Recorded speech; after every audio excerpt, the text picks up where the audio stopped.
Narrator. The Labor Day weekend was supposed to be our annual family tradition, but this year, my phone stayed completely silent. No invites, no group texts, not even a casual heads up. When I saw the photos online, my parents, my siblings, and their kids, all smiling under the sun at a lakeside resort, I tried to tell myself it was just a misunderstanding. But then I read my sister's caption. Finally, a real family trip without the dead weight. Best weekend ever. That single post broke my heart, but it also opened my eyes. What they didn't know was that while they were busy celebrating my absence, I was quietly discovering a secret my father had kept from them for over 5 years. And by the time Tuesday morning rolled around, my cruel family was about to realize that the person they left behind held the key to everything they owned.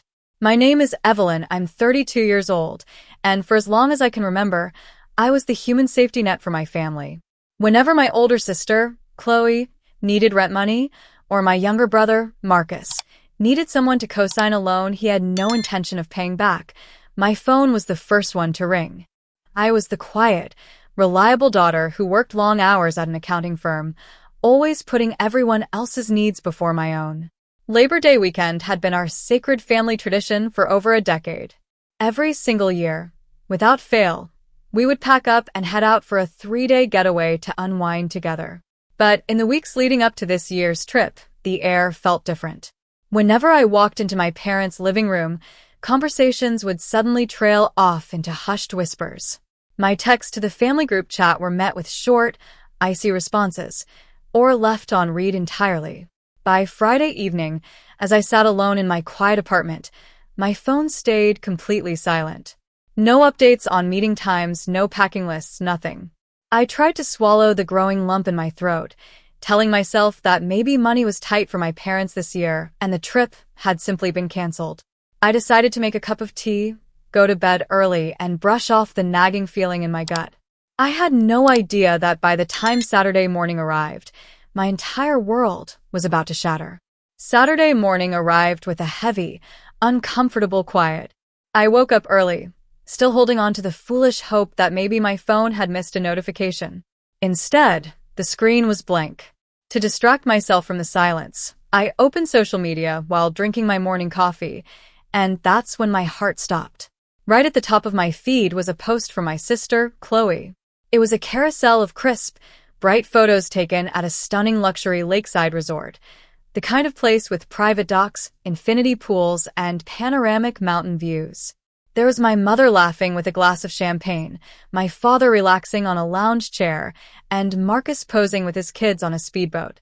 The entire family was there. Everyone except me. My hands began to shake as I scrolled through the pictures, but nothing prepared me for the caption underneath. Chloe had written, "Finally, a real family trip without the dead weight dragging us down. Best weekend ever. Hashtag family first, hashtag no drama, hashtag living our best life." Below the post, the comments were even worse. My mother had commented, "So peaceful, without the constant lecture." My brother Marcus added a string of laughing emojis, writing, "Best decision we ever made." I sat frozen on my couch as tears burned my eyes. For years, I had drained my savings to bail Marcus out of trouble. I had spent my weekends driving my parents to medical appointments and managing their finances. They didn't miss a trip because of a miscommunication. They had deliberately planned this behind my back, using my silence to mock me publicly. The pain was blinding, but as I stared at Chloe's cruel caption, the hurt slowly turned into a cold, sharp clarity. They thought I was dead weight. They were about to learn just how heavy I could be. I was still sitting on my couch, numbly rereading Chloe's post, when a sharp knock at my front door broke the silence. I wiped my face, took a deep breath, and opened it to find a courier holding a heavy, dust-covered cardboard box. He asked for my signature, explaining that the box had been retrieved from a secure storage facility following the final settlement of my late grandfather's estate.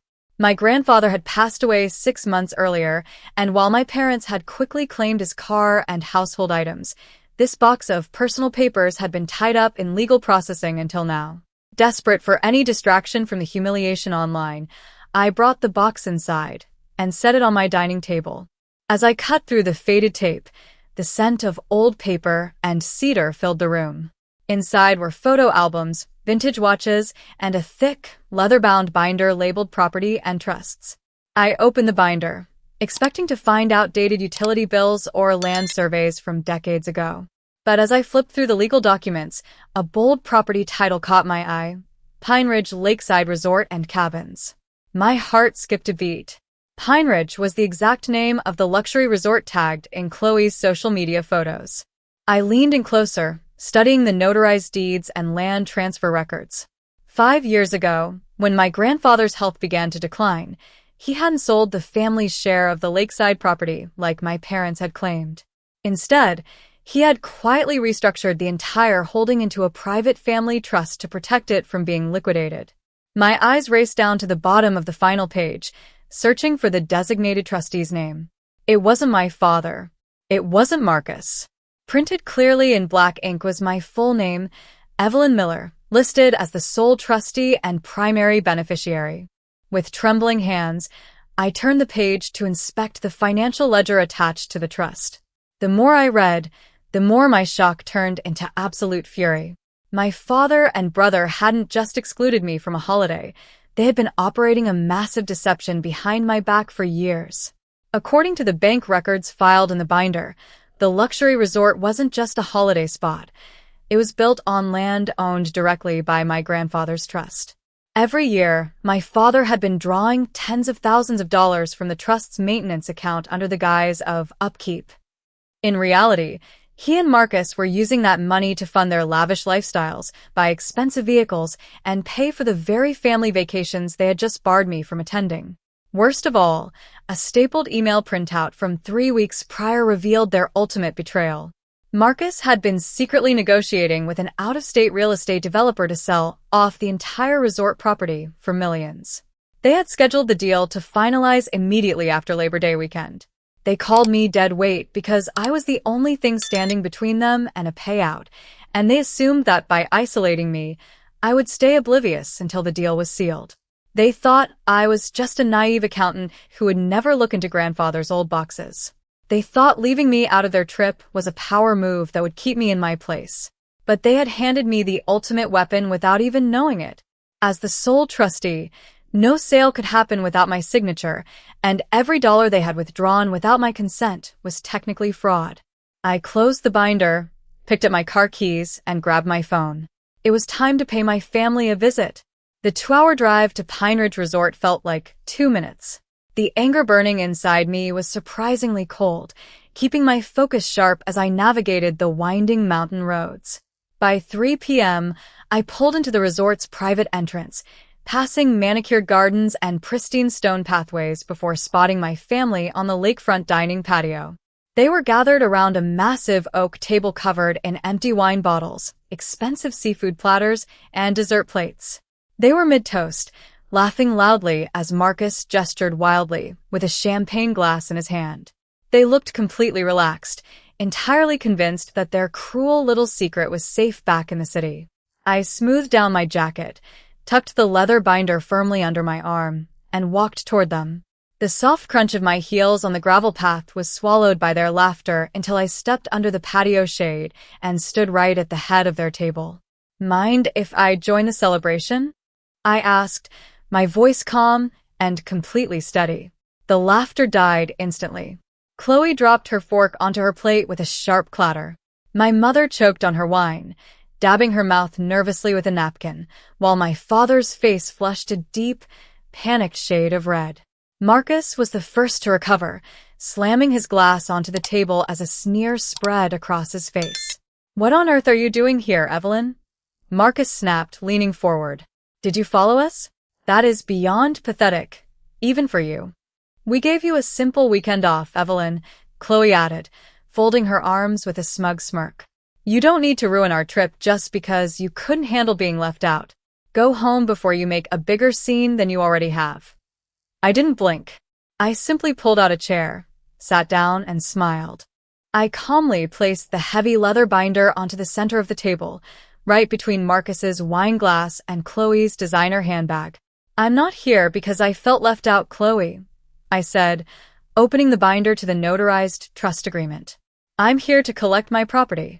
My father leaned forward, trying to maintain his authoritative stance. Evelyn, don't start this nonsense here. That binder doesn't mean anything. This resort is handled through our family accounts.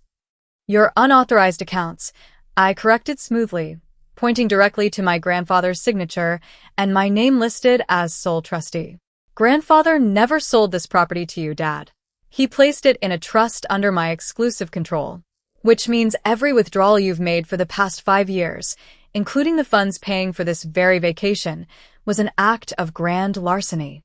Marcus's smug expression instantly vanished, replaced by a ghost white pale. You don't know what you're talking about. I know all about your deal with the out-of-state developer, I replied, staring him dead in the eye. And I've already contacted the trust's legal counsel. The pending sale is officially blocked. Furthermore, I've frozen the trust's corporate credit cards as of 10 minutes ago. Right on cue, our uniform-clad resort manager approached the table, holding a black leather bill tray. Mr. Miller, the manager said, looking at my father. Your card for the weekend expenses, and the deposit was just declined. We'll need another form of payment immediately to cover the $14,000 balance. My mother gasped softly, clutching her pearls, while Marcus frantically fumbled for his wallet, knowing full well his personal cards were already maxed out. Chloe stared at me in total horror, her arrogant facade completely shattered. The dead weight was no longer taking orders. I was running the show. I sat back and watched as the chaos unfolded. My father sputtered excuses to the resort manager while Marcus frantically called his bank, only to be reminded of his own mounting debts. Chloe, who had called me dead weight just hours before, actually leaned across the table and begged me to unfreeze the trust card, just for the weekend. I looked at their panicked faces, the same people who had mocked me online and spent years taking advantage of my kindness. You wanted a trip without me, I said quietly, standing up from the table. Now you can figure out how to pay for it without me. I walked away from their table without looking back, leaving them to deal with the resort security and the consequences of their own greed. Over the next few weeks, my legal team took full control of the trust. I permanently blocked the fraudulent sale, revoked all of my family's access to the property, and gave them 30 days to repay every stolen dollar before I filed formal criminal charges. Standing up to my family was the hardest thing I've ever done, but it was also the moment I finally reclaimed my life and self-respect.